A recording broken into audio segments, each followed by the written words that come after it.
अब राष्ट्रिय प्रजातन्त्र पार्टीलाई भोट दिने अनि आफ्नो पितृहरूसँग जोड्ने हिजोको प्रायश्चित गर्ने। त्यसकारणले आउने चुनावमा राष्ट्रिय प्रजातन्त्र पार्टीलाई भोट दिनुहोस्।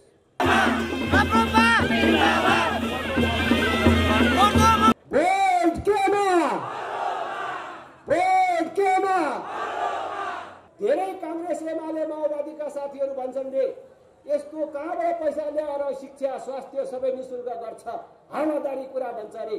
हामीले चुनाव जितेको गाउँपालिकाहरूमा यी सबै काम गरेर देखाएका छौं। त्यसकारणले मैले भनेको नाम अलग होला तर यिनीहरू एक सिक्काका दुई पाटाहरू हुन्। कांग्रेसको विकल्प एमाले होइन, ब्राह्मण नपर्नुहोस्। एमालेको विकल्प माओवादी होइन, यिनीहरू एक अर्काका विकल्प होइनन्। फेरि पनि भन्छु यिनीहरू एउटै पार्टी हो। जाग्यो भन्ने सन्देश दिनुहोस्। तपाईहरुकोतिर के छ थाहा छैन, हाम्रोतिर एक दुईवटा पार्टी छन्। 5 वर्ष त्यो पार्टीहरू कता जान्छ थाहा हुँदैन। जब चुनाव नजिक आउँछ ओहो उनीहरूको सक्रियता यसरी बढ्छ। गाउँमा एम्बुलेन्स छैन भने एम्बुलेन्स ल्याइदिने भन्छन्। फटादो फटाइयो त्यो मान्छे, चोर त चोरै, एउटा सिन्का भाँचेन। तर के गर्नु, आफ्नो पार्टीको पर्यो भन्दै बस्ने अनि भोट हाल्ने बेलामा चाहिँ फेरि अर्को चिन्हमा हातै लाग्दैन भनेर तिनीहरूलाई भोट दिने जब काम गर्नुहुन्छ तबसम्म देशले परिवर्तन र विकास प्राप्त गर्न सक्दैन। तिनीहरूलाई भोट हाल्दै जुन गल्ती गर्यो अब पनि त्यो गल्ती दोहोर्याउनु हुँदैन।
प्राचीन भूमिमा आउन पाउँदा र तपाईहरुलाई भेटघाट गर्ने र आफ्नो कुरा राख्ने मौका समेत पाउँदा अत्यन्त हर्ष र गौरवको महसुस भइराखेको छ। यस आयोजनाका लागि पार्टीका अध्यक्ष विनोद घरती लगायत यहाँका सबै नेता कार्यकर्ता साथीहरू उपस्थित, हाम्रो देवी देवता तुल्य सबै दिदी बहिनी दाजुभाइहरूमा हार्दिक धन्यवाद तथा आभार व्यक्त गर्न चाहन्छु। मलाई अघि हाम्रो प्रवक्ता ज्ञानेन्द्र भाइले रामायणको श्लोक सुनाएपछि याद आयो, मैले पनि सम्झे। भरजन्म घाँसतिर मन दिई धन कमायो, नाम केही रहोस् पछि भनेर कुवा खनायो। घाँसी दरिद्र त्यो घरको बुद्धि कस्तो, म भानुभक्त धनी भइकन क्या न यस्तो। एउटा सम्भ्रान्त ब्राह्मणको छोरालाई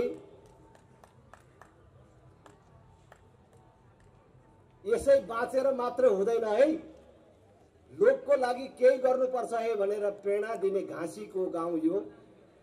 घाँसीबाट प्रेरणा लिएर संस्कृतमा रहेको वाल्मीकि रामायणलाई नेपालीमा उल्था गरेर हामी सारा नेपालीलाई जोड्ने भानुभक्तको यो गाउँ। एक दिन नारद सत्यालोक पुगी गया, लोकको गरौँ हित भनी, ब्रह्मा त्यही थिया पर्याचरणमा खुसी गराया पनि। यो पवित्र भूमि, व्यासको भूमि, यो ठाउँमा आउन पाउँदाखेरि मलाई कति आनन्द लागिराखेको छ। त्यसमाथि पनि तुलनात्मक रूपमा राष्ट्रिय प्रजातन्त्र पार्टीको अत्यन्तै कमजोर उपस्थिति रहेको तनहुँ। यहाँ तपाईहरुको यो भव्य उपस्थितिका बीच उभिन पाउँदा मलाई कति आनन्द, कति हर्ष र कति गौरवको महसुस भइराखेको होला। म त्यो व्यक्त गर्न सक्दिनँ शब्दमा। तपाईहरु सबलाई फेरि पनि धेरै धेरै धन्यवाद तथा आभार व्यक्त गर्न चाहन्छु। आमा बुबा दिदीबहिनी तथा दाजुभाइहरू, मैले जहाँ जाँदा पनि जनता जनार्दनलाई देवी देवता तुल्य सम्मानका साथ आफ्नो सम्मान भाव व्यक्त गर्ने गरेको छु। आज तपाईँ देवी देवताहरूलाई, तनहुँका देवी देवताहरूलाई पनि फेरि भन्न चाहन्छु कि तपाईँ हाम्रो सामान्य आँखाले देखे जस्तो देशको अवस्था सामान्य छैन। सामान्य आँखाले यसो हेर्यो भने सबै चीज ठिकठाक चलिराखेको जस्तो लाग्छ। कहीँ गोली चलेको छैन, कहीँ मारामार छैन, बन्द हडतालहरू छैनन्, नारा जुलुस छैन, ठिकै त चलेको छ भन्ने जस्तो लाग्छ। तर एउटा सचेत आँखाले हेर्यो भने तपाईको सामान्य आँखाले देखे जस्तो अवस्था देशको अवस्था होइन। मैले करिब 3.5 महिना अघिबाट निरन्तर रूपमा भन्दै आएको छु कि अहिले सरकारका तीनटै अङ्गहरूले काम गरिराखेका छैनन्। न्यायपालिका, व्यवस्थापिका, कार्यपालिका अथवा भन्ने हो भने अदालत, संसद, सरकार कुनैले पनि आफ्नो काम गर्न सकिराखेको अवस्था छैन। अदालत अदालत जस्तो छैन, संसद संसद जस्तो छैन, सरकार सरकार जस्तो छैन। जनतालाई न्याय दिने अदालत आफै विवादमा पसेको छ। एउटा न्यायाधीश अर्को न्यायाधीशलाई भ्रष्टाचारीको अभियोग लगाएर आन्दोलनमा छ। संसदको हालत के छ? सरकार छ कि छैन थाहा छैन। सरकार आफै प्रधान न्यायाधीशको विरुद्ध महाभियोग प्रस्ताव ल्याउँछ। दुनियाँमा सामान्यतया महाभियोग प्रस्ताव बनेको विपक्षीहरूले ल्याउँछन्, तर यहाँ त सरकार आफै, सरकार पक्ष आफैले प्रधान न्यायाधीशको विरुद्ध संसदमा महाअभियोग दर्ता गर्यो। संसदमा महाअभियोग दर्ता गरेर त्यसको छिनोफानो गर्नुपर्ने ठाउँमा त्यो संसदै अहिले बन्द गरिदियो भने आज पुरै विधि पद्धतिले काम गर्न छोडेको अवस्था छ। यो राम्रो संकेत होइन। अहिले बैंकमा पैसा छैन भन्छ, सारा लगानीहरू रोकिएका छन्, ठुला चेकहरूको भुक्तानी हुँदैन भनेर भनिन्छ। यही बीचमा यो 4 वर्षभित्रमा राष्ट्रिय ऋण दोब्बर भन्दा बेसी भयो। 4 वर्ष अगाडि 8 खरबमा भएको ऋण आज 17 खरब भन्दा बेसी भयो। यो ऋण भाग गर्यो भने प्रत्येक नेपालीको टाउकोमाथि झन्डै 70,000 पुग्छ भनेर साथीहरू भन्छन्। म गणितको विद्यार्थी होइन। आज रोजगारीको अवस्था के छ तपाईहरुलाई मैले भन्नु पर्दैन। जुन देशको जनसंख्या 3 करोड पुगेको छैन, त्यो देशको 50 लाख भन्दा बेसी युवाहरू वैदेशिक रोजगारीमा छन् भनेर भनिन्छ। 18 वर्ष उमेर पूरा गरेको, 50 वर्ष ननागेको, डाक्टरले जाँच्दाखेरि शरीरमा कुनै रोग नदेखिएको बलियो र गरी खान सक्ने युवाहरू 50औं लाखको संख्यामा वैदेशिक रोजगारीमा छन् भनेपछि देशको अवस्था के होला? दिल्ली, पन्जाब, गुजरात लगायत भारतको विभिन्न ठाउँमा गएर रगत पसिना बगाइराखेका युवाहरूको त तथ्याङ्क कसले लेखेको छ भने देशको अवस्था के होला? कल्पना गर्नुहोस्। यो सबै हिसाबले देशको अवस्था सामान्य छैन मात्र होइन, आज ठुला राजनैतिक दलहरूको केटाकेटी र आलो काचो व्यवहारको कारण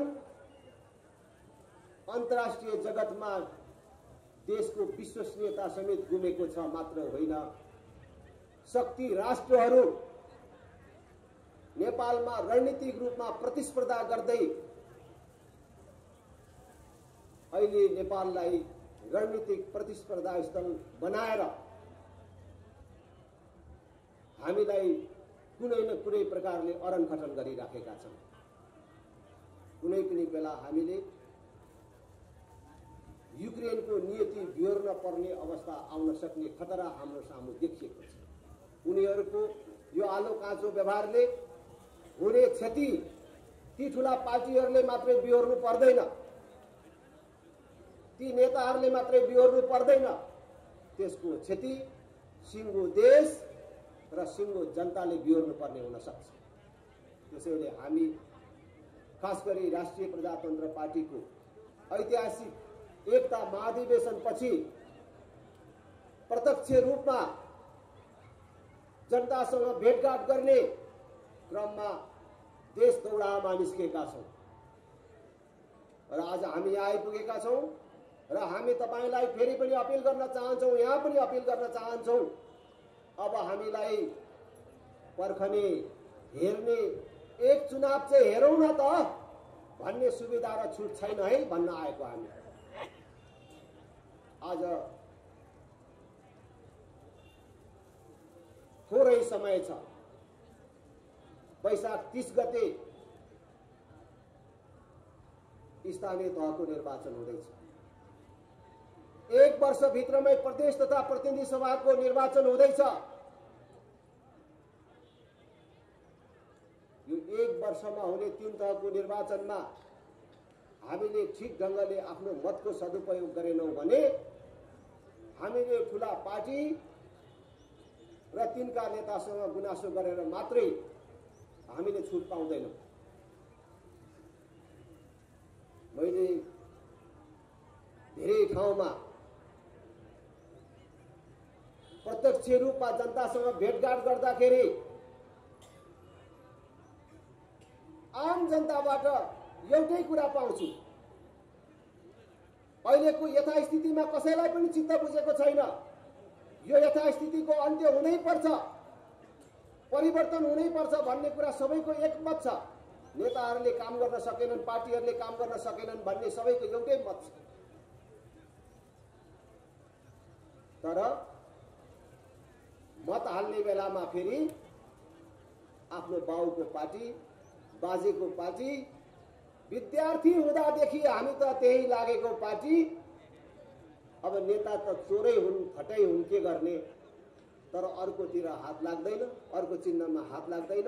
यहीलाई भोट हाल्दै जुन गल्ती गर्यौं अब पनि त्यो गल्ती दोहोर्याउनु हुँदैन र जबसम्म तपाईले नेताले काम गरेन भन्नुहुन्छ, फटा त फटाइयो त्यो मान्छे, चोर त चोर्यो, एउटा सिन्का भाँचेन, तर के गर्नु, आफ्नो पार्टीको पर्यो भन्दै बस्ने अनि भोट हाल्ने बेलामा चाहिँ फेरि अर्को चिन्हमा हातै लाग्दैन भनेर तिनीहरूलाई भोट दिने जब काम गर्नुहुन्छ तबसम्म देशले परिवर्तन र विकास प्राप्त गर्न सक्दैन। त्यसैले त्यो गुनासो गर्ने दाजुभाइहरूको जस्तै कथा तपाईहरुका पनि होलान्, तपाईहरुको पनि गुनासो होला। यसो अहिले मैले भन्दाखेरि यहाँ कांग्रेस, एमाले, माओवादीका थुप्रै दाजुभाइ दिदीबहिनीहरू होला। हो, राजेन्द्रले भन्न त भनेको ठिकै हो, हाम्रा नेताहरूले काम चाहिँ काटेका छैनन्, भोट चाहिँ खेरै गएको छ भन्ने तपाईको मनमा पनि लागेको होला। त्यसकारण म भन्छु यो देश बिगार्नमा, यो देशलाई असफल राष्ट्रको यो मुखसम्म धकेल्नमा ती ठुला भन्ने पार्टीहरू र तिनका नेताहरू जति दोषी छन् तिनलाई अर्को चिन्हमा हात लाग्दैन भन्दै भोट दिने तपाईको हात पनि कम दोषी छैन, याद गर्नुहोस्। त्यसकारण अब 31 वर्षदेखि हामी केही सीमित राजनैतिक दल र तिनका पनि सीमित नेताको बन्धक बनेका छौं। तिनको चक्रव्यूहमा हामी फसेका छौं। देख्दाखेरि अलग पार्टी जस्तो देखिन्छन्, मारामार गर्छन्, एकले अर्कालाई नसिद्ध्याई नछाड्ने जस्तो कुरा गर्छन्, तर ठुलठुला भ्रष्टाचार काण्डमा एकै ठाउँ देखिन्छ। हामीले व्हाइट बडी काण्ड भनेर भन्छौं, त्यो ठुलो जहाज किनेर ल्याउने, त्यहाँको भ्रष्टाचारमा यी तीनटा पार्टी मध्ये कुन चाहिँ पार्टी चाहिँ छैन, कसैले भन्न सक्छ? ललिता निवास जग्गा प्रकरण भन्छ, प्रधान न्यायाधीश, प्रधानमन्त्री, सभामुख लगायतको निवास रहेको क्षेत्रको जग्गा समेत मिलाएर र श्रेष्ठता मिलाएर खाने बेच्ने काममा कुन पार्टी चाहिँ छैन? कांग्रेस, एमाले, माओवादी मध्ये यिनका कुन चाहिँ नेता चाहिँ छैन? खाने बेलामा यिनीहरू सबै एकै ठाउँ छन्, ठुलठुला भ्रष्टाचारमा यिनीहरू एकै ठाउँमा छन्। देशलाई गणतन्त्र, धर्मनिरपेक्षता, संघीयताको भारी बोकाउने ठाउँमा एकै ठाउँमा छन्। एमसीसी को पक्ष विपक्षमा बाँडिएर ठुलठुला चर्का कुरा गरे पनि अन्तिममा पास गराउने बेलामा कसैले मुखले नबोल्ने, मुन्टो हल्लाएर सक्ने, कसैले थाहा नपाएको जस्तो गर्ने, उता फर्केर नारा लगाएको जस्तो गर्ने, तर सबै कानूनी एकैचोटि थियो।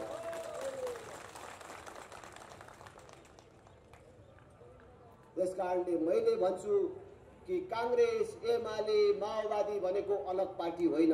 बोर्ड अलग होला, नाम अलग होला, तर यिनीहरू एक सिक्काका दुई पाटाहरू हुन्। कांग्रेसको विकल्प एमाले होइन, भ्रम नपर्नुहोस्। एमालेको विकल्प माओवादी होइन, यिनीहरू एक अर्काका विकल्प होइनन्। फेरि पनि भन्छु, यिनीहरू एउटै पार्टी हो। देशलाई यो गतिमा पुर्याउन यिनीहरू सबै समान जिम्मेवार छन्। त्यसकारण यस गठबन्धनको चक्रव्यूहबाट देशलाई निकाल्नको लागि अब हामीले संकल्प गर्ने बेला आएको छ। तपाई भन्नुहोस् त, अहिले तीनटा नेताहरू मसँग खुब चित्त दुखाउनु भएको छ अरे। राजेन्द्रले दिनमा 12 चोटि हाम्रो नाम लिन्छ। अब मैले नाम नलिए यो आमसभा हुन कति खर्च भयो होला? विनोद भाइले कसलाई चन्दा माग्नु भयो होला? यो टाङ्न, यो गर्न यहाँका उद्योगी व्यापारी साथीहरूले हाम्रा शुभेच्छा गर्ने, कसले 5000 दिनुभयो होला, कसले 10000 दिनुभयो होला, कसले 500 दिनुभयो होला। यति धेरै मान्छेलाई हात जोडेर, पैसा बटुलेर, यो माइक जोडेर यत्रो काम गरेर यति मान्छे भेला पारेर फेरि बुझ्ने गरी कुरा भनिएन भने कहिले भन्ने? बुझ्ने गरी भन्नु पर्यो। मैले घुमाएर भने कुरा अधुरो हुन्छ। त्यसकारणले मैले सिधा सोध्छु, बडो आदरपूर्वक, बडो सम्मानपूर्वक। उहाँहरूका प्रति मेरो कुनै रिसिभी छैन, तर जनतालाई बुझाउन जरुरी हो। तपाईलाई सोध्न चाहन्छु, बडो आदरपूर्वक नाम लिन्छु, अहिलेका प्रधानमन्त्री शेरबहादुर देउवा, नेपाली कांग्रेसका सभापति। कोही कांग्रेसका साथीभाइहरू हुनुहुन्छ भने कांग्रेसका साथीभाइहरूले भने पनि हुन्छ, नभए तपाईहरुबाटै म जवाफ चाहन्छु। शेरबहादुर देउवालाई अब कति वर्ष र कतिचोटि प्रधानमन्त्री बनायो भने चाहिँ यो देश बन्छ होला त? ल भन्नुस् त, कसैले भन्न सक्नुहुन्छ? कसैले भन्न सक्नुहुन्छ? कतिचोटि थपिदियो, कति वर्ष बनायो भने चाहिँ यो देश बन्छ होला त? उहाँले कति म्याद पाए चाहिँ बनाउनुहुन्छ होला त? केपी ओली प्रचण्डहरूले अब कति वर्ष र कतिचोटि प्रधानमन्त्री हुन पाउनुभयो भने यो देश बन्छ होला त? ल भन्नुहोस् त, कसैले भन्न सक्नुहुन्छ?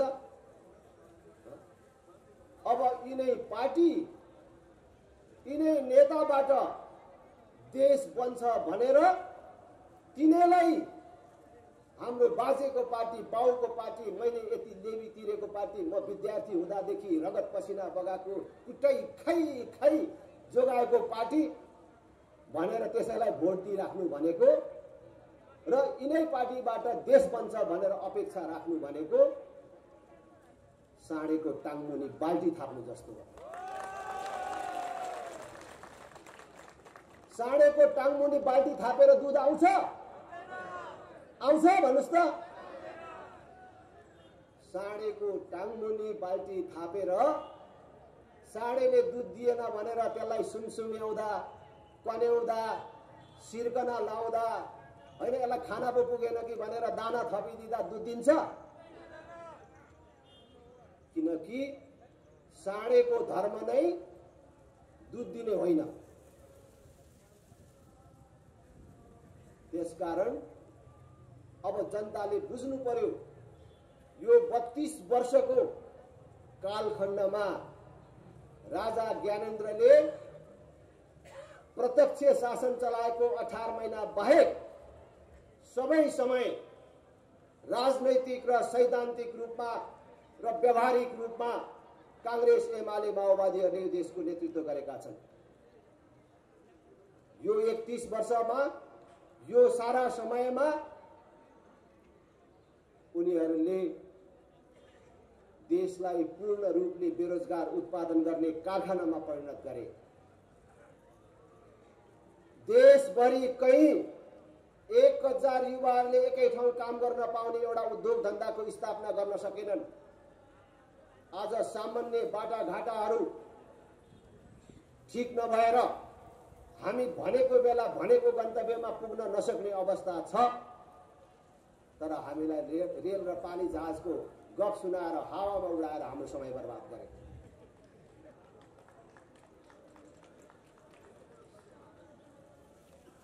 यी सपना सुन्ने, योजना सुन्ने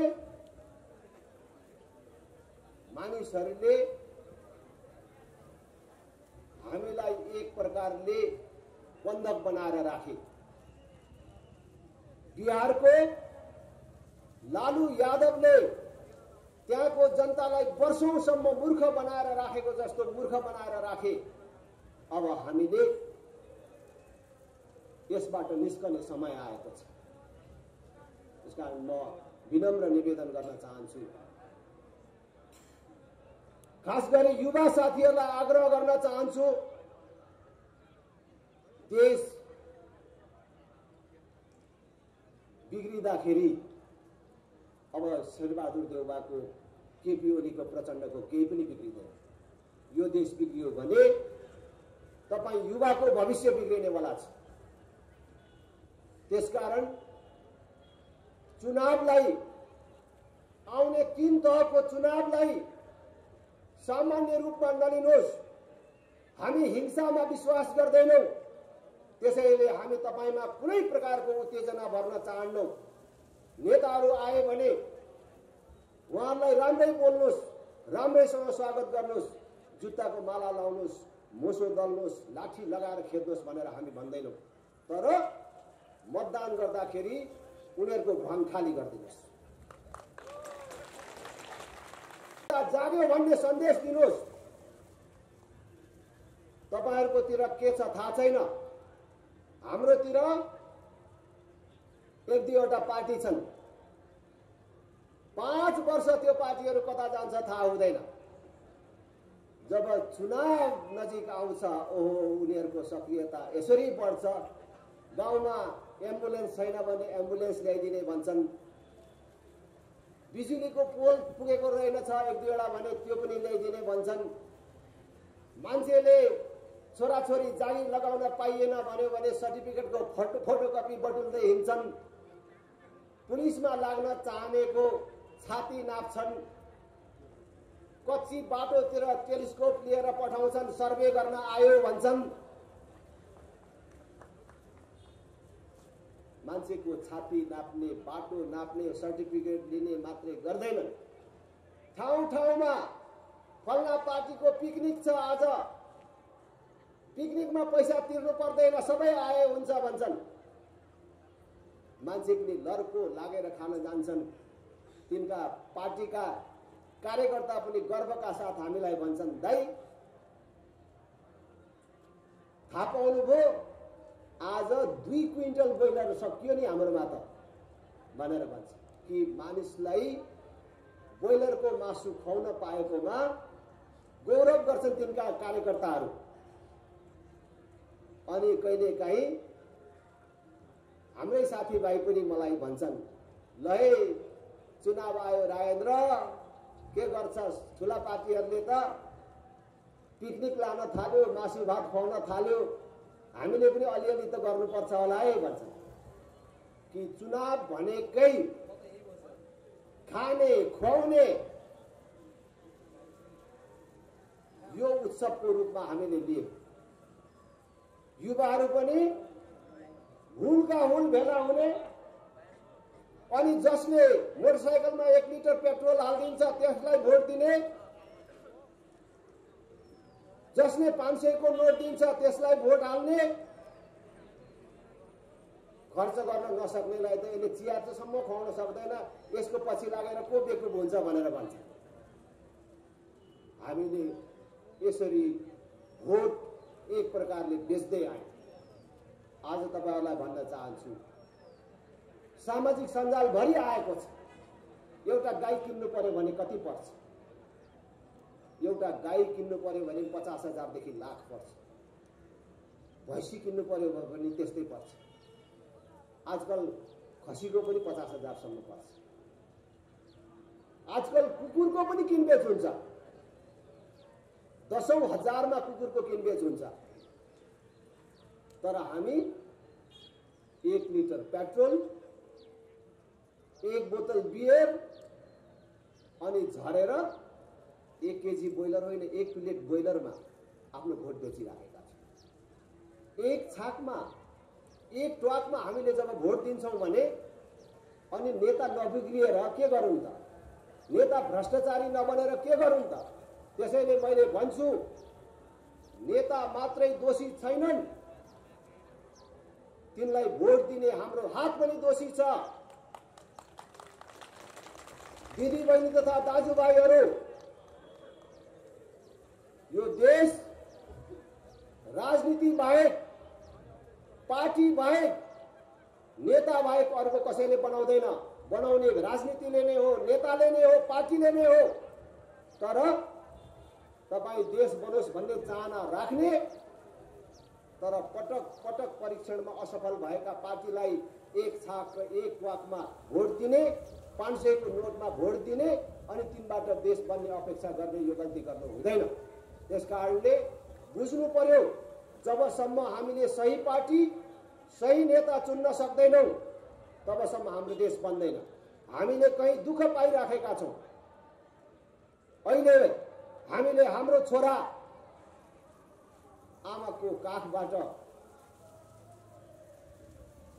निस्किएको भोलिपल्ट विदेश जानुपर्ने, बिहे गरेको भोलिपल्ट श्रीमती छोडेर विदेश जानुपर्ने, यो नियति किन हामीले बिहोर्नु पर्यो? हामी कतिले त सम्झन्छौँ होला, अरे गाठे पूर्व जन्ममा के पाप गरिएको थियो होला र हामीले यो दुःख पायौँ भनेर हामीले हाम्रो निधारमा ठोक्छौँ होला कहिलेकाहीँ दुःख पाएर।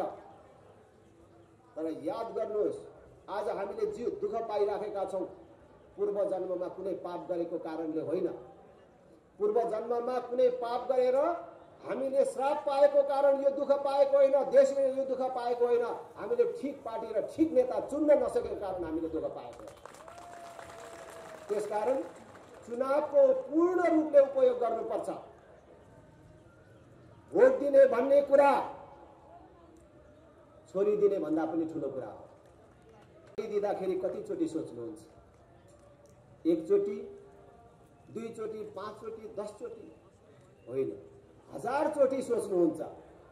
छोरी दिने जब कुरा सुरु हुन्छ तपाईँ रातभर छटपटाउनुहुन्छ, निदाउनुहुन्न। कस्तोको हातमा पर्ने होला छोरी भनेर तपाईलाई तनाव हुन्छ। अनेक मान्छे लगाएर बुझ्नुहुन्छ त्यो केटा कस्तो होला भनेर, कति पढेको छ भनेर सोध्नुहुन्छ, त्यसको आम्दानीको स्रोत के छ बुझ भनेर बुझ्नुहुन्छ, जाँड रक्सी चुरुट बिडी खान्छ कि खाँदैन बुझ भन्नुहुन्छ। त्यतिले मात्रै चित्त नबुझेर त्यसले ठिटी कतिको घुमाएर हिँड्छ, ठिटी घुमाउँछ कि घुमाउँदैन सम्म पनि सोध्नुहुन्छ। त्यति धेरै सोधेर बुझेर दिएको केटो पनि कहिलेकाहीँ लफङ्गा पर्छ। तपाईको छोरी लफङ्गाकै हातमा परेछ भने पनि दुःख तपाईको एउटा छोरीले पाउँछ। दुईटा छोरी रहेछ भने त्यो कान्छी छोरी दिनुभएको रहेछ भने ठुली छोरीलाई केही फरक पर्दैन। तर तपाईले दिने एउटा भोट गलत पार्टी र गलत नेतालाई परेछ भने पुरै देशले दुःख पाउँछ। आज त्यही कुरा भयो। त्यसकारणले एक छाकमा एक ट्वाकमा कसैको लयमा दिने चिज होइन। आज तपाईहरु सम्झनुस् त, यहाँ अहिले कांग्रेस, एमाले, माओवादी अरु पार्टीका मानिसहरू पनि हाम्रा कुराहरू सुन्न आउनु भएको होला। तर जब हामीले देशमा हिन्दू राष्ट्रको कुरा गर्छौं, हिन्दू राष्ट्र त हुनुपर्ने हो, हाम्रो नेताहरूले गल्ती गर्यो भन्ने लागिराखेको हुन्छ। मलाई कांग्रेस, एमाले, माओवादीका साथीहरूले भेटघाटमा पनि भन्नुहुन्छ, लहे राजेन्द्र यो हिन्दू राष्ट्रको मुद्दा चाहिँ नछोड्नु है, हाम्रो नेताहरूले बेइमान गरे के गर्ने, अब तिमीहरूले राम्रो गर, हाम्रो शुभकामना छ भनेर भन्नुहुन्छ। म भन्छु यो नेताको मात्रै दोष छैन। जुन बेला देशलाई धर्मनिरपेक्ष बनाउने बेला भएको थियो, घोषणा गरियो, त्यसबेला देशको शीर्ष तहमा गिरिजा प्रसाद कोइराला प्रचण्ड र माधव कुमार नेपाल हुनुहुन्थ्यो। अनि अरु नेताहरूको पनि नाम आउँछ, धेरैको नाम किन लिनु, तपाईहरु सबलाई थाहा छ। उहाँहरूले नेपाली जनताले कहिल्यै नसुनेको, नचाहेको, नमागेको धर्मनिरपेक्षताको भार देशलाई बोकाउनु भयो। हेर्दाखेरि ती नेताहरू दोषी देखिन्छन्। त्यो निर्णयलाई संविधान सभामा फेरि अनुमोदन गर्ने सभासदहरू दोषी देखिन्छन्। तर यो देशलाई धर्मनिरपेक्ष बनाउनमा त्यो संविधान सभाका सदस्यहरू गिरिजा प्रसाद कोइरालाहरू, प्रचण्ड, माधव कुमार नेपालहरू जतिको दोषी छन्, तिनीहरूलाई अथवा धर्मनिरपेक्षताको पक्षपाती ती दलहरूलाई भोट हाल्ने तपाईको हात पनि कम दोषी छैन भन्ने कुरा कहिल्यै पनि बिर्सनु हुँदैन भन्ने कुरा म आग्रह गर्न चाहन्छु। म आज एउटा दृष्टान्त सुनाउँछु। म त लिम्बूको छोरा, मेरो धर्मको महलमा किरात धर्म लेख्छु। म किरात विधि अनुसार पूजा आराधना गर्छु। मेरो कर्मकाण्ड किरात विधि अनुसार सम्पन्न हुन्छ। तर म गैर हिन्दू भएर पनि हिन्दू राष्ट्र नेपालको पहिचान र गौरवसँग सम्बन्धित विषय हो। त्यसकारणले नेपाल धर्मनिरपेक्ष होइन हिन्दू राष्ट्र हुनुपर्छ भनेर निरन्तर रूपमा हिँडेको छु। तर जो जन्मले कर्मले हिन्दू हुनुहुन्छ ती दिदीबहिनी दाजुभाइहरूलाई आग्रह गर्न चाहन्छु। म एक समय मेरो निर्वाचन क्षेत्रमा एउटा भेलामा गए पार्टी सदस्य बनाउनको लागि। पार्टी सदस्य बनाउनको क्रममा मैले त सबै मान्छे राप्रपाको सदस्य बन्न आएको होला भनेर सदस्यता कटाउन थालेको, कोही पनि मान्दैन। एउटालाई भन्छु 1-2 दिन पखौँ भन्छ, अर्कोलाई भन्छु तपाई उठे भोट हाल्ने हो, म त राप्रपाको सदस्य बन्ने होइन भन्छ। त्यो दृश्य देखेपछि एकजना साथी जो मैले नचिनेको मान्छे उभिएर भने, म केही कुरा भन्न पाउँछु?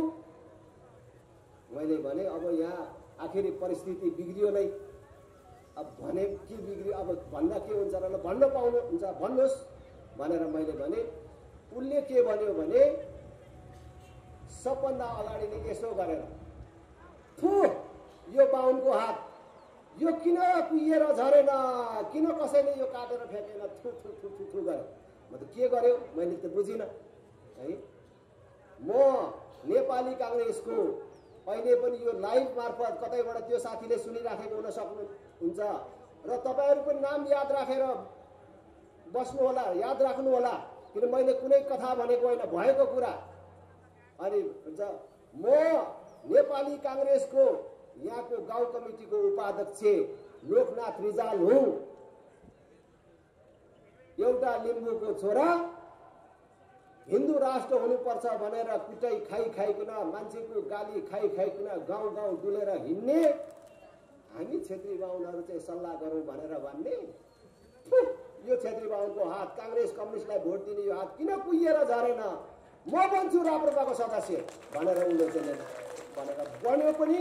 र त्यो साथी आजसम्म पनि राप्रपामा हुनुहुन्छ र पछि त्यो अरू सबै साथीहरू पनि फेरि फर्केर आउनुभयो, राप्रपाको सदस्य बन्नुभयो र मेरो क्षेत्रमा मलाई सहयोग गरिराख्नु भएको छ। तपाईँहरूलाई देशको अन्य समसामयिक सन्दर्भमा सँगसँगै यो धर्मनिरपेक्षताको सन्दर्भमा पनि देशलाई धर्मनिरपेक्ष बनाउनमा याद गर्नुहोला। काङ्ग्रेस एमाले माओवादीमा भएका जन्मले कर्मले हिन्दू हुँ भन्ने दाजुभाइ दिदीबहिनीहरू, तपाईँहरूको नेता मात्रै दोषी छैनन्, उनलाई भोट दिने तपाईँको हात पनि दोषी छ।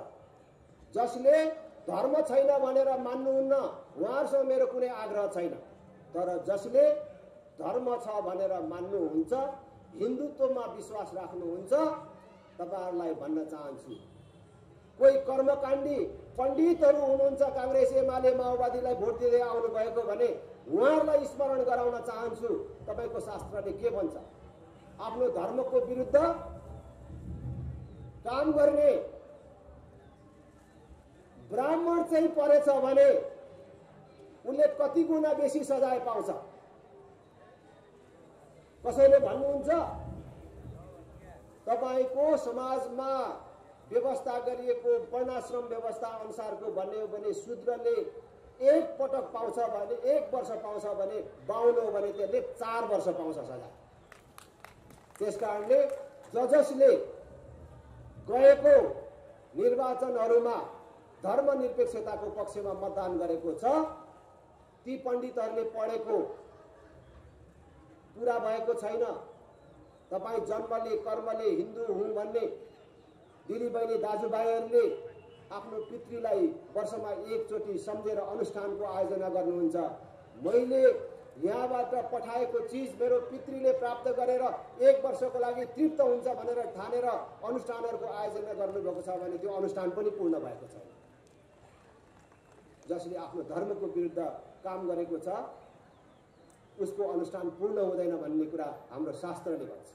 त्यसकारण म तपाईहरु सबलाई भन्छु, यो एकचोटि त्यो गल्ती सच्याउ। त्यो सच्याउने बाटो राष्ट्रिय प्रजातन्त्र पार्टीले लिएर आएको छ। कति कांग्रेस एमाले माओवादीलाई मतदान गर्दै आउनुभएका दिदीबहिनी दाजुभाइहरूलाई अमिलो लाग्यो होला, ल बर्बाद भएछ, हामीले पठाएको चिज त हाम्रो पितृले प्राप्त गरेको रहेनछ भन्ने लागेको होला।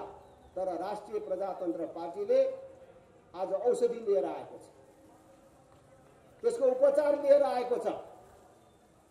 हाम्रो शास्त्रमा कसैले नजानेर गल्ती गरेछ भने पतिया गर्ने कि के भन्छ, गौत लगाएर चोख्याउने चलन छ। हाम्रो शास्त्र बडो उदार छ। कहीँ बिटु लिएर आयो, बिग्रेर आयो भने गौत छर्किदिएपछि चोखिन्छ। त्यो चोख्याउने व्यवस्था राष्ट्रिय प्रजातन्त्र पार्टीले लिएर आएको छ। अब राष्ट्रिय प्रजातन्त्र पार्टीलाई भोट दिने अनि आफ्नो पितृहरूसँग जोडिने, हिजोको प्रायश्चित गर्ने। त्यसकारणले आउने चुनावमा राष्ट्रिय प्रजातन्त्र पार्टीलाई भोट दिनुहोस्, यो अपिल गर्न चाहन्छु।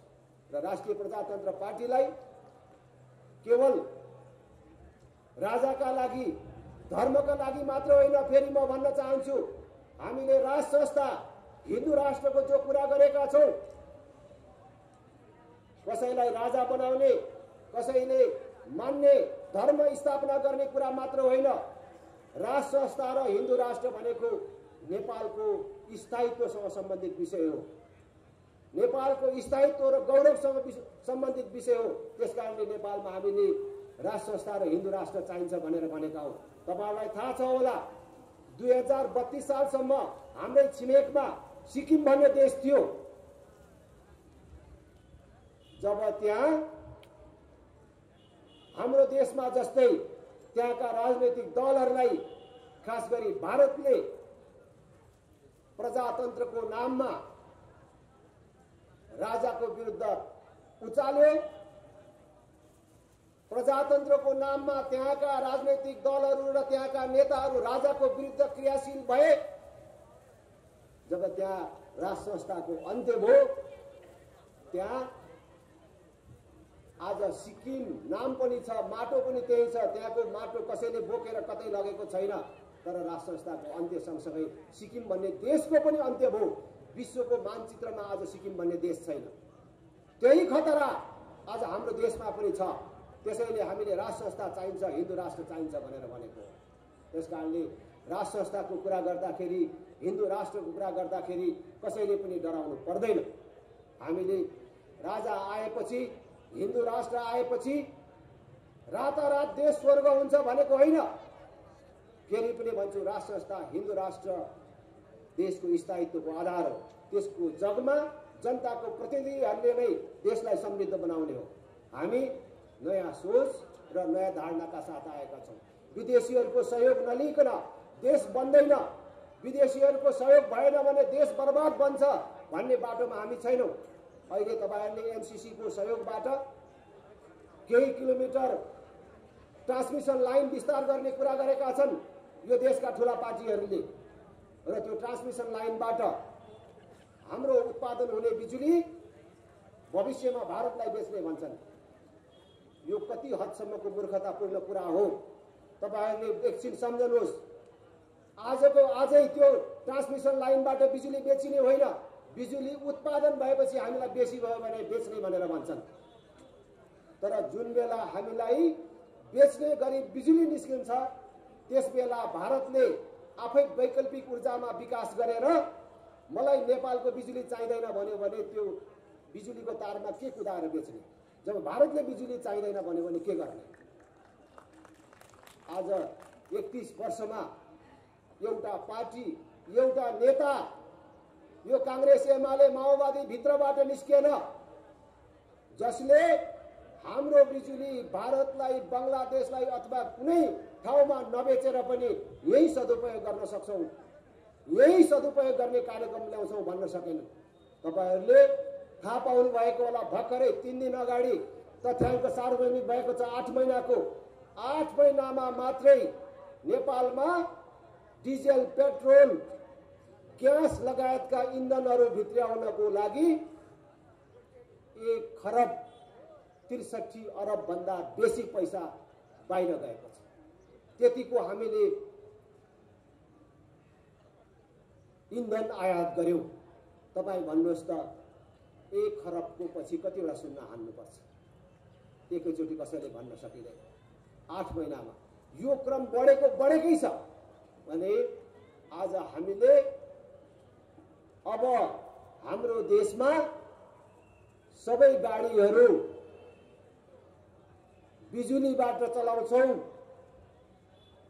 चार्ज गरेर कुद्ने गाडीहरू आइसके शहरमा। अब डिजेल, पेट्रोल ल्याउँदैनौं, अब ग्यास पनि ल्याउँदैनौं। हाम्रा आमा दिदी बहिनीहरूले ग्यासले होइन, ग्यास भन्दा सस्तो दरमा बिजुलीले भात पकाउने व्यवस्था मिलाउँछौं भन्ने पार्टी र नेता हामीले पाउन सकेनौं। त्यसकारणले मैले फेरि भन्छु, यिनीहरू सपना योजना नभएका हावादारी कुरा गर्नेहरूको बन्धनबाट हामी मुक्त भएर एकचोटि निस्कौं। स्थानीय तहको निर्वाचन निकटमा छ। एकचोटि राष्ट्रिय प्रजातन्त्र पार्टीको उम्मेदवारहरूलाई विजय गरेर देखाउनुहोस्। फेरि चुनाव अगाडि भेट हुन्छ हुँदैन।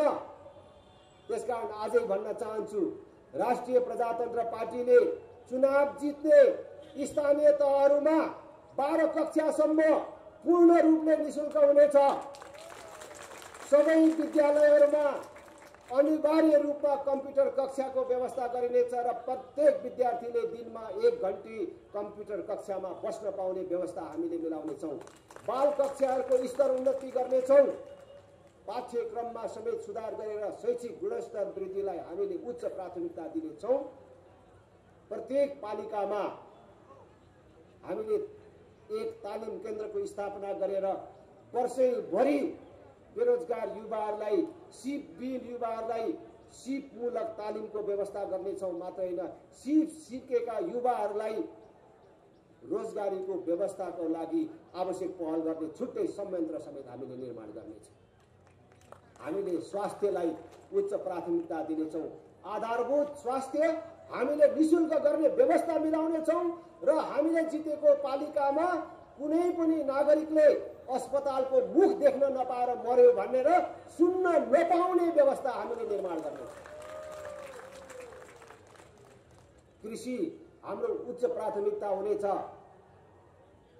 कृषि अनुदानलाई कार्यकर्ता पाल्ने होइन, जनताको रोजगारसँग जोड्नेछौँ। कृषि उत्पादनको बजार व्यवस्थापन पालिकाको जिम्मेवारीमा हुनेछ। बजार हामीले खोजिदिनेछौँ, बजारको व्यवस्था पालिकाले मिलाउनेछ। कुनै पनि किसानले आफ्नो उत्पादन बेच्न नपाउनु पर्ने अथवा सस्तोमा बेच्न बाध्य हुनुपर्ने परिस्थितिको अन्त्य गर्नेछौँ। पूर्वाधार विकास हाम्रो उच्च प्राथमिकता हुनेछ।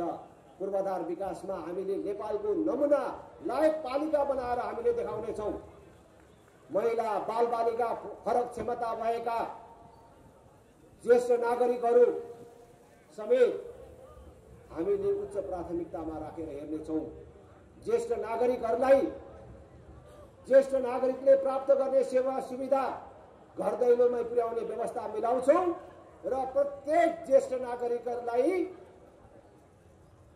घर दैलोमै गएर महिनाको एकचोटि आधारभूत स्वास्थ्य परीक्षण गर्ने व्यवस्था हामीले मिलाउने। हामीले चुनाव जितेको पालिकामा कोही दलित कोही उपेक्षित हुने छैन। हामीले दिने सेवा सुविधा जातको आधारमा होइन, गरिबीको आधारमा हुनेछ। जो गरिब हुन्छ उसलाई हामीले सुरक्षा दिनेछ। कसैले म दलित हुँ, कसैले उत्पीडित हुँ, उपेक्षित हुँ भनेर अलग र उपेक्षित महसुस गर्नु पर्दैन। आज दुनियाँमा जातीय छुवाछुत र विभेदको अन्त्य भएको घोषणा गरिएको बेला हाम्रो संविधानमा पनि लेखिएको छ, कसैलाई जातको आधारमा छुवाछुत र भेदभाव गरियो भने त्यो दण्डनीय हुनेछ भनेर भनिएको छ। तर त्यही संविधान अन्तर्गत बनाएको ऐन कानुनले फल्ना जात चाहिँ दलित हुन् भनेर लेख्ने अनि केही निश्चित जातिलाई दलित बनाउने, कानुन बमोजिमै दलित बनाउने अनि स्कुल जाँदाखेरि तथाकथित दलितका छोराछोरी जसलाई म दलित हुँ भन्ने कुरा थाहा हुँदैन, तर स्कुल पुगेको दिन क ख सिक्नुको बदला पहिले दलितको छोराछोरी जति यता आऊ भनेर बोलाउने र छुट्याउने विभेदकारी जो व्यवस्था छ त्यो विभेदकारी व्यवस्थाको अन्त्य हामीले गर्छौँ र समतामूलक समाजको निर्माण गर्छौँ। त्यसकारण म तपाईहरु सबैलाई आग्रह गर्न चाहन्छु, एकचोटि राष्ट्रिय प्रजातन्त्र पार्टी र यिनका उम्मेदवारलाई विजय गराउनुहोस्। हामीले भ्रष्टाचारको बारेमा त भन्नै पर्दैन, हामीले सुशासनको एउटा नमुना कायम गर्छौँ। मैले बारम्बार भन्दै आएको छु, भ्रष्टाचार गरेर खानु आमाको रगत खानु सर मानेर काम गर्छु भनेर भनेपछि हामीले त्यही बमोजिम तल्लो तहसम्म पनि काम गराउँछौँ। हामीलाई थाहा छ यो कठिन काम हो, तर यो कठिन काम पूरा गर्न सकिन्छ भनेरै हामी यो नारा लिएर अगाडि बढेका छौँ। हामी यसमा खरो उत्रेर देखाउँछौँ। धेरै कांग्रेस एमाले माओवादीका साथीहरू भन्छन् रे यस्तो कहाँबाट पैसा ल्याएर शिक्षा स्वास्थ्य सबै निशुल्क गर्छ, हावादारी कुरा भन्छ रे। हामीले चुनाव जितेको गाउँपालिकाहरूमा यी सबै काम गरेर देखाएका छौँ। त्यसकारणले मैले भनेको हामीले चुनाव जितेको हल्दीबारी कचन कवल जस्ता गाउँपालिकाहरू छन्, त्यहाँ 12 कक्षासम्म निःशुल्क छ। त्यति मात्र होइन, सहरमा 100 रुपियाँ पर्ने औषधि हाम्रो गाउँमा 70 रुपियाँमा पाउने व्यवस्था हामीले मिलाएका छौँ। हामीले चुनाव जितेको पालिकाहरूमा सुलभ औषधि पसलहरू पनि खोलेर हामीले सस्तोमा औषधि किन्न पाउने व्यवस्था पनि हामीले मिलाइदिन्छौँ। त्यसकारण एकचोटि राष्ट्रिय प्रजातन्त्र पार्टीलाई हेर्नुहोस्, राष्ट्रिय प्रजातन्त्र पार्टीलाई मद्दत गर्नुहोस्। त्यसपछि एकचोटिमा हाम्रो कुरा टुङ्गिँदैन, तर अर्कोचोटि हाम्रो मुखले होइन हाम्रो कामले तपाईहरुसँग भोट माग्छ। त्यसकारणले एकचोटि हामीलाई मौका दिनुहोस्। पहिलोचोटि यही कुराहरू तपाईहरु सबलाई निवेदन गर्दै तपाईहरु सबैलाई धेरै धेरै धन्यवाद दिन चाहन्छु। नवप्रवेशी दिदीबहिनी दाजुभाइहरू तपाईहरु सबलाई धेरै धेरै स्वागत गर्न चाहन्छु, बधाई ज्ञापन गर्न चाहन्छु, शुभकामना व्यक्त गर्न चाहन्छु। राष्ट्रिय प्रजातन्त्र पार्टीमा लाग्ने कसैले पनि रातमा ऐठन महसुस गर्नु पर्दैन। देशको लागि धर्मको लागि लाग्नेहरूले कहिले पनि गल्ती गरे कि भन्ने पश्चाताप गर्नु पर्दैन। ल आज सम्झिनुहोस् त, कांग्रेस एमाले माओवादीमा भएका दिदीबहिनी दाजुभाइहरूलाई कति गाह्रो होला। मुखले अगाडि जतिसुकै फुर्ती लगाए पनि, जतिसुकै पाखुरा सुर्किए पनि रातमा ऐठन त हुन्छ नि। गल्ती गरियो, खत्म गरे हाम्रो नेताहरूले, हामीले भोट दिएकोले खत्म गर्यो चोरमराले भन्ने त हुन्छ, रातमा ऐठन त हुन्छ। त्यो ऐठन राप्रपामा लाग्नेहरूलाई हुँदैन। त्यसकारणले यस्तो पार्टीमा लाग्ने तपाईहरु सबै धन्यवादको पात्र हुनुहुन्छ, स्वागतको पात्र हुनुहुन्छ, बधाईको पात्र हुनुहुन्छ। तपाईहरु सबलाई धेरै धेरै धन्यवाद। र जाने बेलामा एकचोटि सोधौँ होला, एउटा कुरा सोध्छु, यति बेर कुरा गरेपछि तपाईहरु जवाफ दिनुहुन्छ?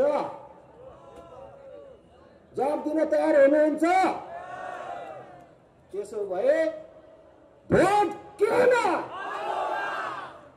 खै त आधा उनीको मात्रै आयो त कुरा। फेरि एकचोटि सोध्नु पर्यो, पर सुन्नु भएन कि क्या हो?